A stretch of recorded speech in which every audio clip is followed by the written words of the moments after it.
मूर्ख राजा और चतुर मंत्री की कहानी। कई सालों पहले नदी के किनारे पर एक देयत्स नामक नगरी हुआ करती थी। इस नगरी में शासन करने वाला राजा बहुत ही मूर्ख था।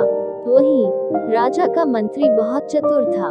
एक दिन शाम के समय राजा और मंत्री दोनों नदी किनारे टहलते हुए शाम का आनंद ले रहे थे। तभी राजा ने मंत्री से एक सवाल पूछा, क्या तुम बता सकते हो कि यह नदी किस दिशा में और कहां तक बहकर जाती है? मंत्री ने राजा को तुरंत जवाब देते हुए कहा कि यह नदी पूर्व की दिशा में बहती है और यह पूरब देश तक जाती है। इस पर राजा ने कहा कि वह नहीं चाहता कि हमारे देश का पानी पूरब के देशवासी इस्तेमाल करें। राजा ने मंत्री को नदी का पानी रोकने के लिए दीवार खड़ी करने का आदेश दिया। तभी मंत्री ने राजा से कहा कि ऐसा करने पर हमारा ही नुकसान होगा। राजा ने गुस्से में कहा कि पानी हमारा है और पूरब देश वाले मुफ्त में इसका इस्तेमाल कर रहे हैं और तुम बोल रहे हो कि हमारा नुकसान होगा। इसमें हमारा कुछ नुकसान नहीं होगा। तुम जल्दी से जल्दी नदी में दीवार बनवाने का काम शुरू कराओ। मंत्री राजा की आज्ञा का पालन करते हुए कारीगरों को बुलाता है और नदी के पास दीवार बनवाने का काम शुरू करवा देता है। नदी में दीवार बनाने का काम तेजी से चलने लगा और कुछ दिनों में दीवार बनकर तैयार हो गई। यह देखकर राजा बहुत प्रसन्न होते हैं, परंतु उनकी मूर्खता के कारण कुछ दिन बाद जब बारिश का मौसम दस्तक देता है, तो नदी का पानी पूरे गांव में भरने लगता है। धीरे धीरे पानी लोगों के घरों में घुसना शुरू हो जाता है। इससे परेशान होकर सारे नगरवासी एकत्रित होकर मंत्री के पास आते हैं। मंत्री उन्हें आश्वासन देता है कि वह इस समस्या का हल ढूंढ निकालेगा। लोगों की परेशानी सुनकर मंत्री समाधान निकालने के लिए एक योजना बनाता है। उन्होंने राजमहल में समय को बताने के लिए घंटा बजाने वाले शख्स को इसमें शामिल किया। वह समय के अनुसार घंटा बजाता था, जिससे लोगों को समय पता चलता था। मंत्री ने उसे कहा कि आज तुम प्रति घंटे की बजाय हर आधे घंटे में घंटा बजाना।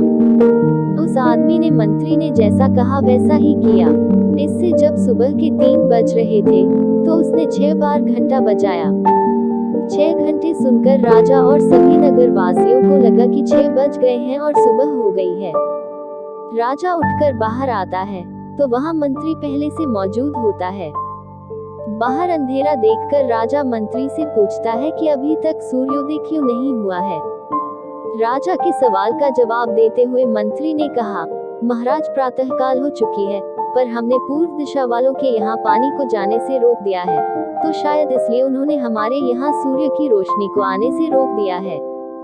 इसलिए सूर्य उदय तो हुआ है, पर हमारे देश तक रोशनी नहीं पहुँची है।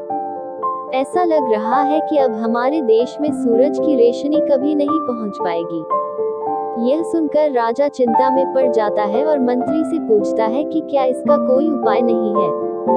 तब मंत्री उत्तर देता है कि महाराज, अगर आप नदी का पानी छोड़ देते हैं, तो हो सकता है कि वो भी सूरज को छोड़ देंगे। इससे राज्य में फिर से रोशनी आ जाएगी। राजा मंत्री को तुरंत नदी की दीवार तुड़वाने का आदेश देता है। मंत्री कारीगरों को नदी पर ले जाकर उन्हें दीवार तोड़ने के लिए कहता है। कुछ घंटों में कारीगरों ने दीवार गिरा दी और तब तक सूरज के निकलने का समय भी हो गया था। सूर्य उदय हो गया। सूर्य की लालिमा देखकर राजा बहुत खुश हुआ और मंत्री को इनाम देने की घोषणा की। राजा ने मंत्री की तारीफ करते हुए कहा कि तुम्हारे कारण हमारे राज्य में फिर से सूर्य उदय हो पाया है और तुमने हमारे राज्य को अंधकार से बचाया है। इसके बाद मंत्री कहता है कि महाराज, यह तो राज्य के लिए प्रति मेरा फर्ज था।